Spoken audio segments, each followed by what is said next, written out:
It started like most Monday mornings in the towering glass headquarters of Rivers & Company, a company whose name was whispered in corporate circles with both admiration and fear. The sun had barely risen, yet the office was already alive with hurried footsteps, the clatter of keyboards, and the low murmur of staff exchanging early morning updates.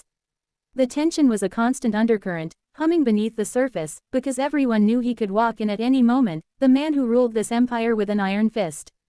Jonathan Rivers, the CEO and self-made millionaire, was a name that carried weight. And not the comforting kind. His presence could silence a room in an instant.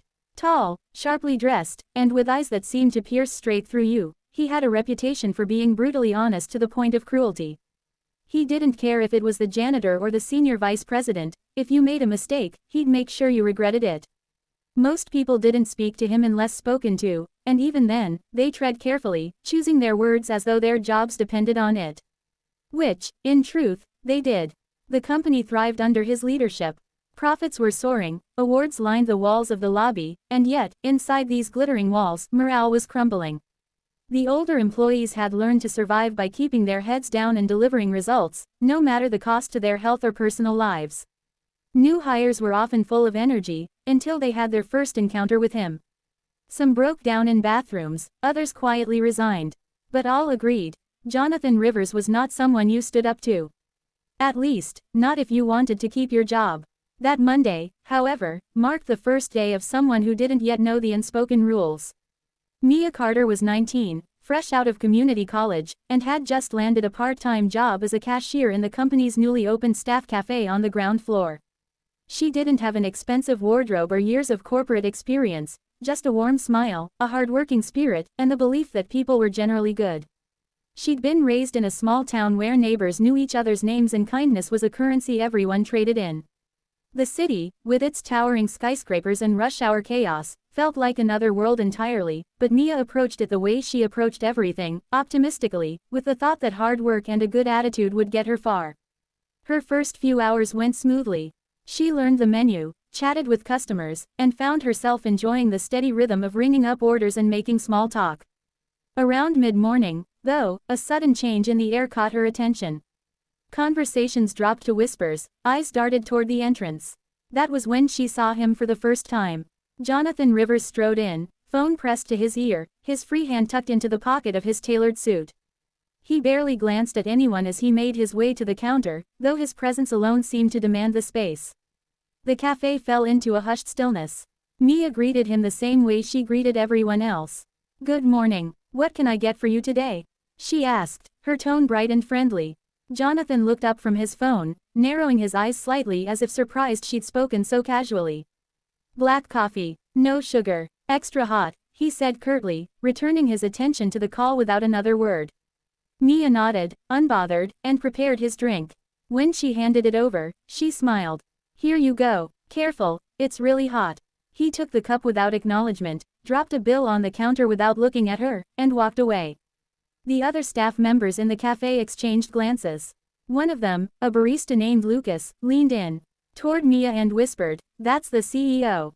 Best advice, keep it short, don't try to chat, and whatever you do, don't mess up his order."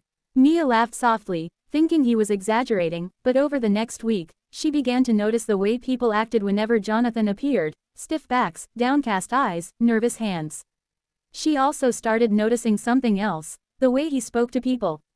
He was demanding, yes, but it was the coldness, the cutting remarks, that seemed to sting the most. More than once, she'd overheard him reduce employees to near tears with a single sharp comment.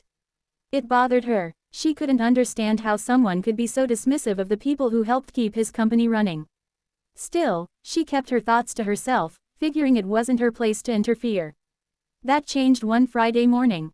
The cafe was busier than usual, the line stretching toward the door. Mia was working the register, moving quickly but making sure to greet everyone. Jonathan walked in, clearly in a hurry. He cut to the front of the line without so much as a glance at the others waiting. A man in a suit started to protest, but one look from Jonathan silenced him. "Black coffee, extra hot," Jonathan said.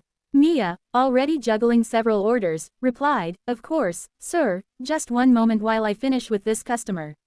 Her tone was polite, but the words seemed to freeze the room. No one, it seemed, told Jonathan Rivers to wait. He glanced at her, a faint smirk on his lips. "Do you know who I am?" he asked, his voice low but carrying. Mia met his gaze evenly. "Yes, sir, but I also know this gentleman was here before you, and it wouldn't be fair to skip him." The man in the suit behind her stifled a smile.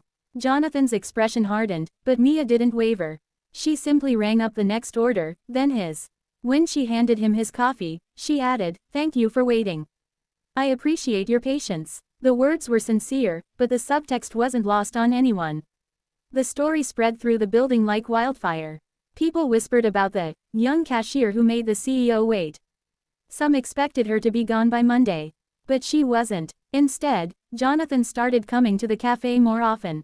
At first, he was as curt as ever, but over time, something shifted. He'd still order the same coffee, but now he'd pause, watching her interact with other customers. Sometimes, she'd catch him looking thoughtful, as though trying to figure her out. One afternoon, when the cafe was quiet, he finally spoke. "You're not afraid of me," he said, more as an observation than a question. Mia shrugged. "Why should I be? You're just a person, same as me." He seemed almost amused. "Most people don't see it that way." She smiled. "Maybe they should." That conversation was brief, but it was the start of something unexpected. Over the weeks that followed, Jonathan began to linger at the cafe. He'd ask small questions, where she was from, how she liked the job. In return, Mia learned that he hadn't always been this cold. Years ago, before the company's meteoric rise, he'd been approachable, even kind. But success, combined with personal loss, had hardened him. His wife had passed away suddenly, and he'd thrown himself into work, building walls so high no one could climb them. He'd convinced himself that caring made you vulnerable, and vulnerability was weakness. Mia didn't lecture him or try to change him outright. She just treated him like a person, not a title. Slowly, that made a difference. His sharp edges softened, if only slightly. He started greeting employees in the hallway, sometimes even asking about their families. It wasn't an overnight transformation, but the shift was noticeable enough that people began to relax when he was around. One day, months after their first tense encounter, Jonathan came into the cafe just before closing. He handed Mia not just his usual payment but also a folded note. "For you," he said simply. She opened it after he left. Inside was a thank you message, handwritten in neat script, "For reminding me what it means to be human, Junior." The change in Jonathan didn't go unnoticed. The office felt lighter, more collaborative. Employees spoke up more in meetings without fear of being shut down. Jonathan, for his part, didn't become a saint. He was still demanding, still exacting, but he was no longer feared in the same way. Respect had replaced fear, and it all traced back to the moment a young cashier decided to stand her ground. Years later, when Mia had moved on to pursue her dream career, she'd sometimes get an email from Jonathan, updates on the company, notes of encouragement for her own path. She'd smile, remembering that first Friday when she told him to wait his turn. Sometimes, the smallest acts of courage ripple farther than you could ever imagine, changing not just one life, but many. And in the quiet moments, Jonathan would think back to that day, grateful for the young woman who'd seen past the armor and reminded him that even CEOs are human. Because sometimes, all it takes is one brave voice to change the tone of an entire room, and, if you're lucky, the course of someone's life forever.